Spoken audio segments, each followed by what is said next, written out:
everyone. I'm Mnar Adley, founder and director of MintCast News. 6 months of Israeli bombardment has taken its toll on both Palestine and its diaspora population. Even though the genocidal Israeli onslaught has shocked the world with over 25,000 deaths, few in the world of arts and entertainment have been brave enough to speak up against what is going on. But one of those people is American Palestinian fashion designer and model Alana Hadid, who has tirelessly used her platform to raise awareness and attention to the ongoing Israeli attacks against Palestine, Palestinian history, and their plight against occupation, colonialism, and apartheid. Alana, welcome to the show. Thank you for having me. Now, your grandparents were expelled from their home by people who planned their expulsion well in advance. Could you tell us about your family's story? Yeah, I say they planned for their expulsion well in advance because the expulsion of Palestinians was planned well before 1948. My grandparents lived in Safed with my aunts before my father was born. My grandfather was a university professor and an interpreter, and he had gone to work while my grandmother was giving birth to my father in Nazareth with her family. When he came home from work, the Polish family who had been living with them in their home was occupying the home with the help of a militia. I don't know at this point if it was the Irgun or Haganah, but they were a militant group who were considered terrorists who later became the IDF. And he was expelled from his home with just what they left basically on the curb for him. He had my one aunt with him. They went to a refugee camp. My grandmother, my father, who was about 9 days old at the time, and his two sisters went to a separate refugee camp. And it was many months before they were reunited. So it was a pretty traumatic and violent story of how they were expelled from their home in 1948. So what is Israel's problem with the Hadid family? I've seen images of Israeli missiles ready to be used to bomb Gaza with Bella and Gigi's names on those missiles. Talk to me about that. I think Israel fears all Palestinians. Our existence is resistance. The people coming out and saying that they're Palestinian is a threat to the state of Israel. It is a reminder to people to look into what happened in 1948 and 1967. It is a reminder that Palestinians are occupied. They have been militarily occupied, violently occupied for 75 years. Our existence is a reminder to the world that Palestine exists. Is it easy to speak out against genocide and for Palestinian freedom while being in the world of fashion? I mean, what sort of barriers and penalties do you face for doing so in your industry? Or have people been supportive of what you've been saying? I mean, I think it's sad that it's so hard to speak out against genocide, to say human life is valuable and that we should be protecting it. That shouldn't be something that's controversial, but apparently when it comes to Palestinians and Arabs in general, it is. And it is, it's been, made to be that way. It's intentionally that way. It's intentionally hard for people to speak out.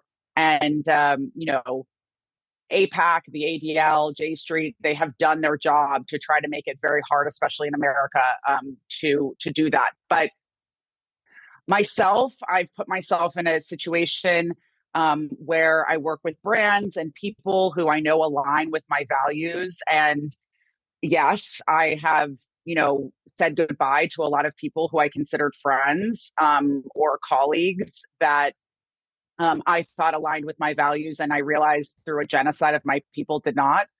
But I don't consider that a loss.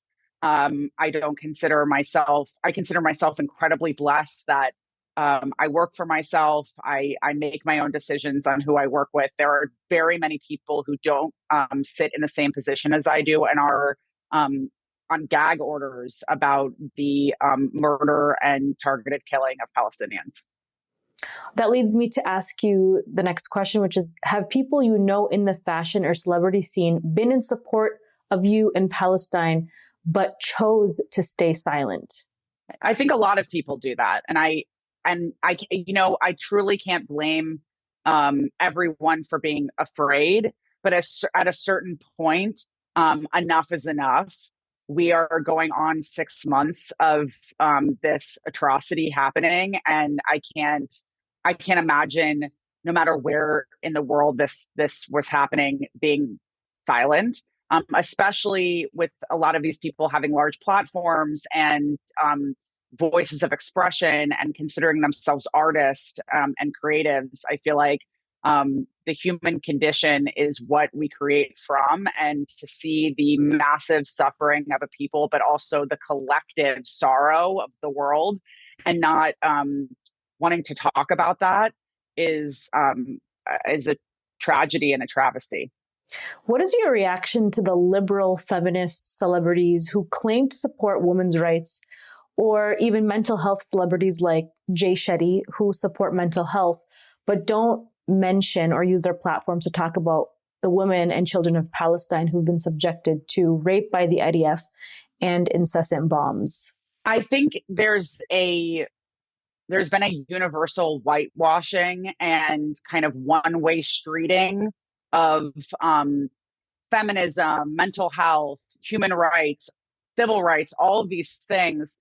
There's been so much amazing collective solidarity, and yet there's also this universal whitewashing of these different things.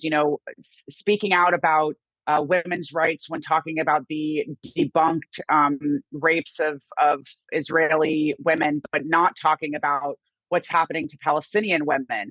Not talking about the lack of health care for Palestinian women, the lack of anesthesia during C-sections or childbirth, not talking about Palestinian girls starving. That type of feminism, the one way feminism, is just not. It's not progressive. It's not liberal. It's ridiculous. And I've seen the same thing with mental health. There's a conversation about how are you taking care of your mental health during this time, but not addressing what this time is. What is this time? Is it a genocide of Palestinians? Let's say those words out loud and be really real about what's going on in the world, and not just passing over the reality to get to the end result. And I've seen that in so many different on so many different platforms. This kind of, they're doing it in the press as well, but this kind of move past what is going on to the people are dying. What are we doing now?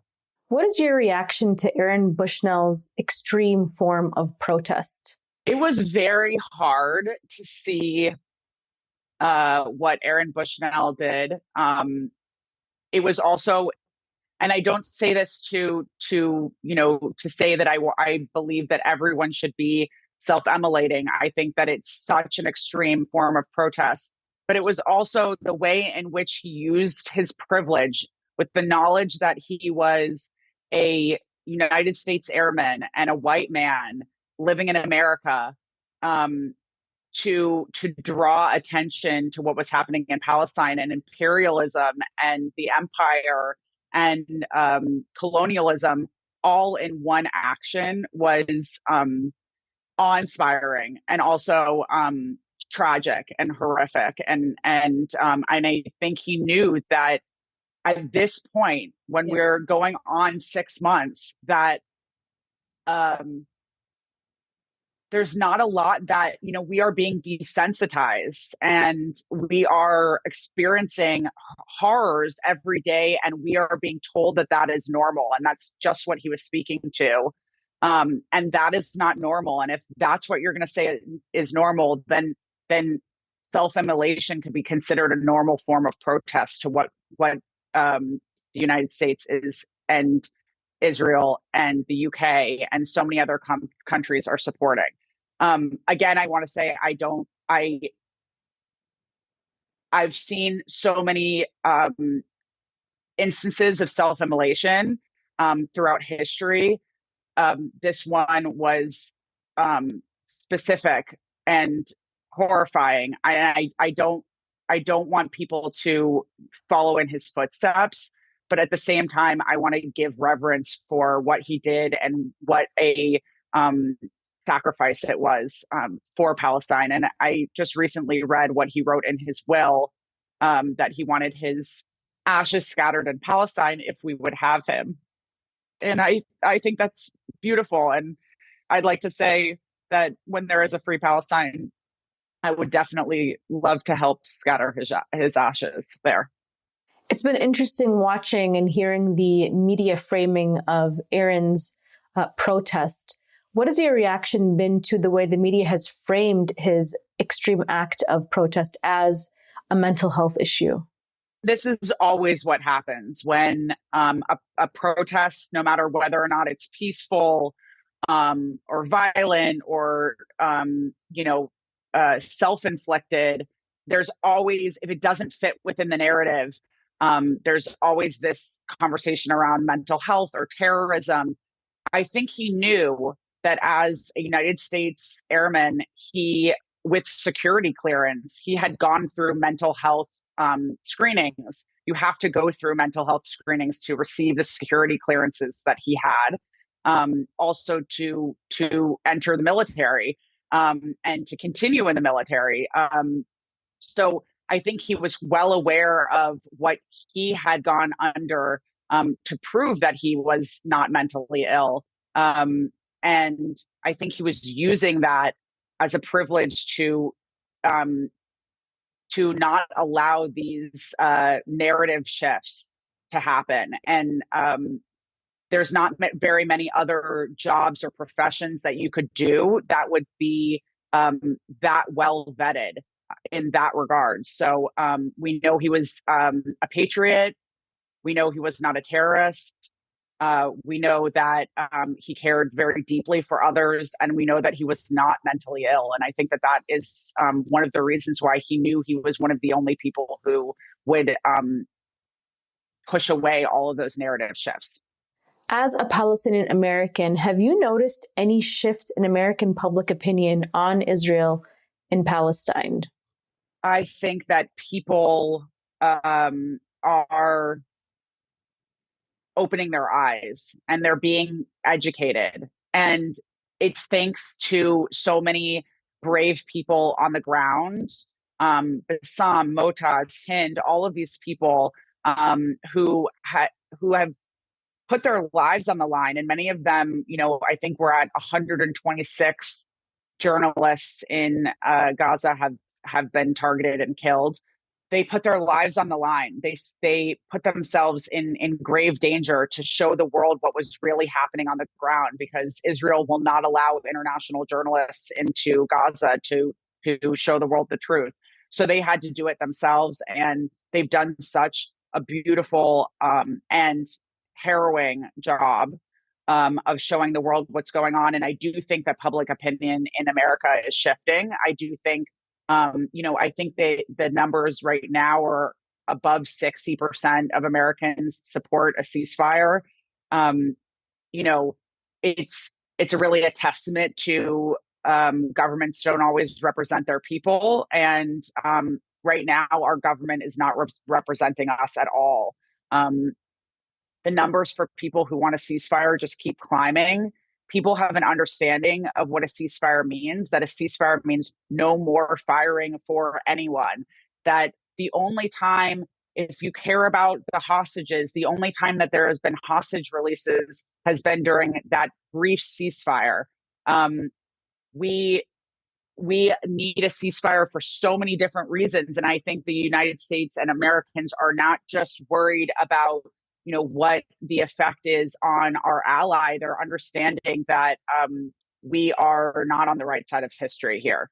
And on that point, do you think Biden's steadfast support for Israel is harming his chances of re-election? I mean, is he at risk of losing support from young Americans and from Muslim Americans as well? He isn't at risk. He is losing support. Biden is losing support from not just the Muslim community or the Arab community or the young community, but the Americans as a whole do not trust him anymore.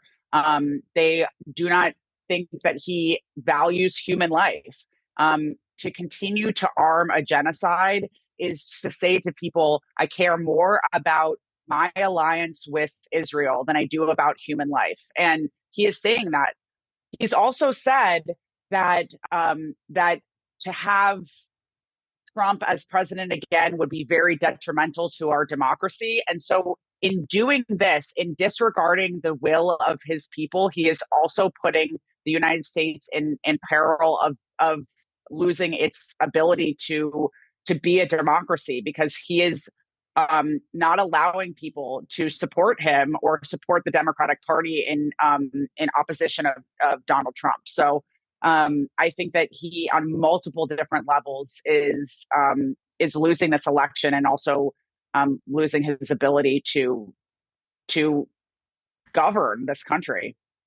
Well, I do have a feeling that we are going to be pressured to vote Democrat so Trump doesn't get into office, and we're going to be getting bombarded with that kind of messaging. So what about voting for a third party or boycotting the election altogether? Well, I think people need to look into third parties, Green Party, and to vote independent. There are other people running for president. It's not just Donald Trump and Joe Biden and obviously Nikki Haley and these other people, but Donald Trump and Joe Biden are not your only options. There are so many other countries that function with multi-party systems. We are like one of the only developed democracies that still has two parties. And I think that we need to really see what our options are. Our votes matter. We can see that our votes matter. We know how much they pander to us when we're in an election year. So if our votes matter, we should be giving our votes and using our votes like the way Michigan has in the primary. What a phenomenal, thing that they've done. I applaud them for really showing up and showing how important their votes are. I refuse to vote for a president who supports the genocide of Palestinians or any people. So there's not a possibility for me to vote for Joe Biden. Does that mean that I want to vote for Donald Trump? No, I also don't think that he will benefit the world or America at large. I think that there are some other people that are running for president who have come out and support a ceasefire and supported Palestinians from the beginning. And I'm looking into those other parties. I'm looking into those other candidates, and I think other people should do that too. Alana, you've dedicated your page now to drawing awareness to the genocide. What has your social media experience been like and the reaction of people online to your posts?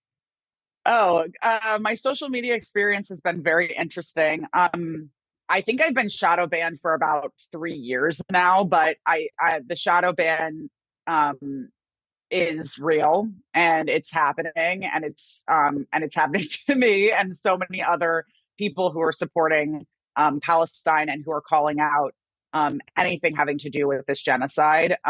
Merely saying the word genocide or writing out the word Palestine or talking about anything political is being shadow banned, especially on Meta platforms. And it's been really hard to disseminate the message, and we're working on ways to circumvent the algorithm and to collaborate with each other so that we can get more information out there. But there's really a system in place to silence people who want to speak out about the atrocities that are happening in the world, especially the ones that are supported by the United States. Social media has been crazy, and my DMs are apparently where Zionists come to say the most heinous things they possibly can. But my strategy is to block and move on. Those are not people who care to be educated, who want to learn, or who have any empathy or humanity whatsoever. So I block and I move on. Well, and I think people would want to know, have you experienced any online bullying from pro-Israel accounts? I mean, have you or your family been doxxed because of your social media presence? I think I think around, the last few weeks of October, my number was doxxed. It was, I think, on an Israeli Telegram channel. It went everywhere. People were putting it on their Instagram pages. I was getting phone calls all the time. I've obviously since changed my number and taken several precautions. So yeah, I've been doxxed. I've been threatened. I've had, all sorts of messages. Again, I don't encourage online bullying, but in this regard, I know the reason why they're doing it is to try to silence me, and it only fuels my fire to continue to speak out and speak loudly, because I know, just for the same reason that international journalists are not allowed into Gaza during this genocide, the truth, it will set us free.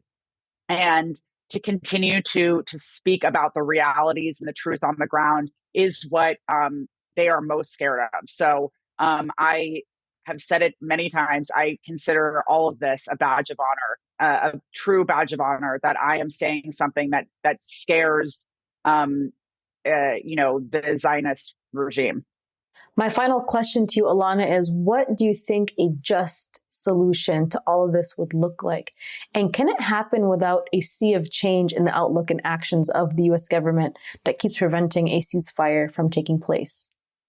I think justice and a just solution right now would be a permanent and sustained ceasefire, an end to the occupation of Palestine, and a return of Palestinian land and the right of return for Palestinians.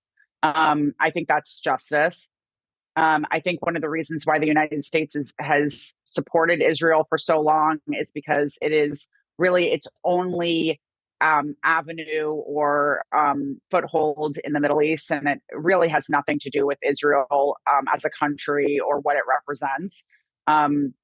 But it represents colonialism, and the United States is a colonial country. We're an imperialist country, and so it's a representative of those same interests in the Middle East, as we've been, trying to contain the Middle East for a very long time, and suck it of all of its resources. So I think one of the things that needs to happen is the end of the empire, the end of colonialism, the end of imperialism, and real state sovereignty for people, real ability to govern themselves, and the end to the United States policing the world, because obviously they're not policing it very well enough.